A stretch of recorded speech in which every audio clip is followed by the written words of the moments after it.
The question is, what type of diet will predispose to niacin deficiency and why? Niacin is vitamin B3, and the answer is corn-based diets because corn is deficient in tryptophan and niacin. Tryptophan is required to make niacin. It's also required to make melatonin. That's why it's important for the sleep.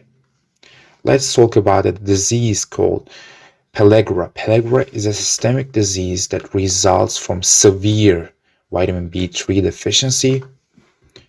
Mild deficiency may go unnoticed, but a diet chronically low or without niacin, for example, corn-based diets, may result in 4Ds, and the 4Ds are diarrhea, dermatitis, dementia, and death.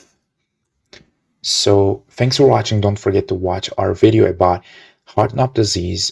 Don't forget to subscribe and share this video with your friends. See you later.